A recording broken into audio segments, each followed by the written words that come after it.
우리가 지금 이 식생활이 잘못되면서 문제가 오는 게 있어요. 혈당 있죠, 혈당.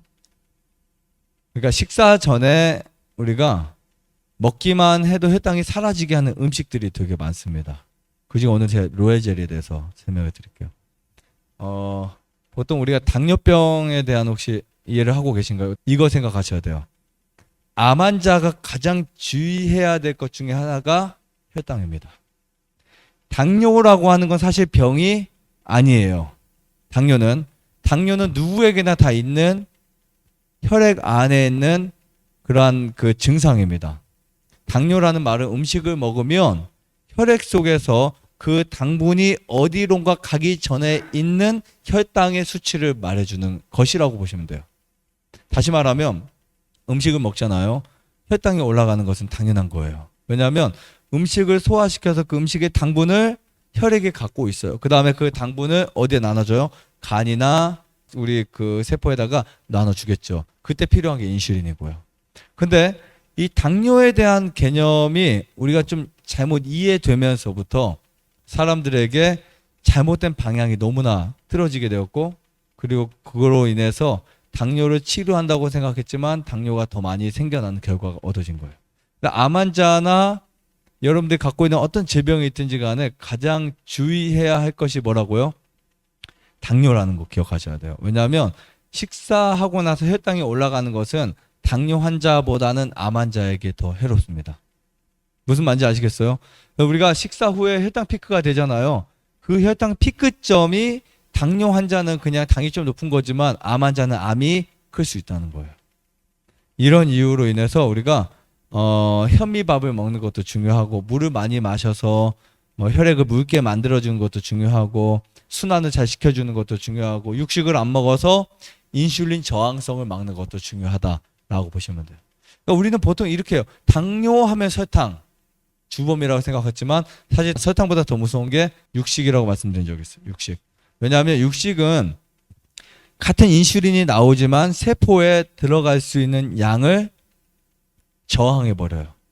그래서 그거를 보통 인슐린 저항증이라고 말을 합니다. 인슐린 저항증이 형성이 되면 우리 몸은요, 똑같은 탄수화물을 먹어도 그것을 가지고 혈액 세포 속에 들어가지 못하다 보니까 혈액은 계속 고혈당 상태를 유지하게 될 수밖에 없습니다. 자, 그래서 이 로얄젤리와 당뇨에 대한 이 부분을 여러분들에게 말씀을 드리겠는데요. 로얄젤리는 공복에 먹는 게 정말 좋습니다. 식후보다는 식전에 먹는 게 좋아요. 식전에. 그러니까 아침 공복이든 점심 공복이든 아니면 저녁 공복, 저녁 자기 전 이렇게 먹을 수 있는 타임이 한 4타임 정도 있다고 보시면 돼요. 그런데 당뇨 환자가 그것도 매일 식사 전에 로얄젤리를 티스푼으로 한 2개 정도 먹잖아요. 당뇨에 정말 효과적이에요.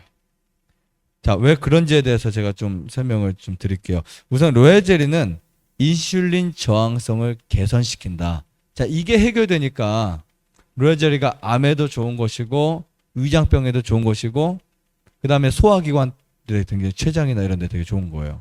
연구 자료에 따르면 로얄젤리는 당뇨의 유전적인 당뇨나 아니면 후천적인 생활 습관으로 인한 당뇨의 발병 원인과 상관없이 인슐린 저항성 진행을 억제하는데요. 그래서 당뇨 초기에 계속 우리가 먹잖아요. 그러면 당뇨의 당화혈색소나 당뇨에 의한 위험증을 줄일 수 있어요. 줄일 수 있고, 그 연구한 결과를 보면 효소 분해를 하는데 이 로얄젤리의 그 임상 실험에서 인슐린 저항의 그 진행도를 굉장히 뛰어난 것으로 밝혔어요. 그래서 쥐를 통해서 실험을 하니까 한쪽 쥐는 로얄젤리를 먹이고 한쪽 쥐는 안 먹였는데 이 먹인 쥐에서 인슐린 개선 효과가 엄청나게 일어난 거예요. 그래서 학술지에 실렸어요. 2011년 국제 양리학 학술지에 실리기까지 했어요. 국제 양리학 학술지에. 그러니까 로얄젤리가 혈당에 도움이 된다. 이 말은 뭐냐면 암 환자의 세포에, 암 환자의 몸에도 로얄젤리는 중요하다. 굉장히 도움이 된다. 이렇게 볼 수 있는데요. 그래서 저는 이 로얄젤리 속에 그 좋은 성분도 중요하고, 이렇게 당뇨를 개선할 수 있는 인슐린 저항을 개선할 수 있는 것 중요해서 제가 최근에는 로얄젤리를 전수 검사하는 시스템을 가져왔어요. 보통 이제 중국에서 들어오는 로얄 젤리 같은 경우는 대량으로 들어와요. 중국, 대만 이런 데 되게 많아요. 그런데 신선도가 우선 떨어지고요. 우리는 보통 한국 같은 경우는 로얄 젤리를 채취를 해가지고 바로 얼려요. 얼려가지고 그거를 이제 소비자에게 가게 하는데 몇 시간 안에 얼려요. 하루도 지나면 안 돼요. 근데 외국 같은 경우, 뭐 중국 같은 경우는 그냥 맨날 며칠 동안 녹인 상태, 그런 상태로 얼려서 오는 거예요. 그런 개념이 별로 없어요. 지금은 어떻게 된지 모르겠지만. 그래서 그 중국에서는 로얄 젤리의 대생산이 하이드록시 대생산이라고 하죠. 중국에서 1.6 이상이면 통과해요. 근데 우리나라 기준은 좀 높아요. 1.8입니다. 근데 저는 2.0으로 기준했어요. 그러니까 1.8와 1.6하고 차이가 엄청나죠. 그러니까 저는 제가 로얄 젤리를 직접은 하지 못해도 제가 로얄 젤리를 수거해서 오는 곳에 모든 곳에 양보다는 전 질을 우선시해서, 왜냐하면 여름부터 가을까지는 로얄 젤리 질이 별로 안 좋아요. 안 좋다기보다는 떨어져요, 성분이. 그래서 저는 봄에 가장 좋을 때 로얄 젤리를 많이 해달라고 요청을 해서 다 전수 검사를 시켰어요. 모든 젤리를 다 검사를 해서 2.0 미만 떨어지는 것은 아예 안 가져온다. 그리고 2.0 이상인 것만 이제 가져오기로 이제 계약을 하고, 전수 검사된 인증서를 가지고 이제 좋은 것을 제공하려고 하는데, 그 중에 하나가 너무 로얄 젤리가 좋지 않은 걸 막 써서 이거 먹어도 효과 없네, 이런 게 되게 많거든요.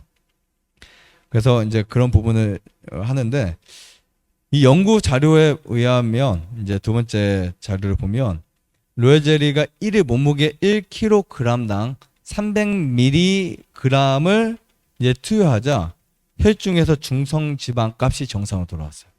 중성지방 값이. 그러니까 물론 혈압에도 되게 도움이 되고 암에도 도움이 돼요. 근데 이번에는 왜 당뇨에 도움이 되는 것을 여러분들 말씀드리냐면, 지금 중성지방 값이 줄어들잖아요. 아까 무엇이 세포에 혈당이 들어가는 것을 막는다 그랬죠? 우리가 단 거를 먹거나 음식을 먹으면 인슐린이 어디서 나와요? 췌장에서, 이자에서 나오죠. 췌장 혹은 이자. 여기서 나와서 그 인슐린이 무슨 역할을 해줄까요? 세포 속에 들어가서 겉에 있는 당분을 들어오도록 유인을 한다고요. 들어오도록 노크를 해가지고 그 세포 문을 열어줘요. 그리고 그 당분이 들어갈 수 있도록 해주는데, 자, 여기에서 이 인슐린을 무력하게 만드는 게 지방이라는 거예요. 그럼 지방값이 올라가면 인슐린이 동일한 양이 나와도 세포 안에 못 들어가는 거예요. 그래서 이 지방값을 좀 내려줘야 된다고요. 사실 우리가 당뇨나 어떤 그 제한식이 필요한 분들이 있어요. 암이나 양을 많이 먹거나 또 우리가 원하는 식품들을 다 이렇게 먹다 보면 우리 몸은 그것을 가지고 사용할 뿐만 아니라 남은 것을 가지고 질병을 크게 만들 수 있다고요. 그럴 때 이 로얄 젤리 같은 경우는 굉장히 많은 그 영양을 채워가지고 음식을 적게 먹었을 때도 해결할 수 있어요.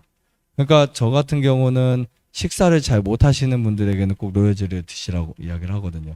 당뇨 환자분들의 문제 중에 하나가 과식이에요.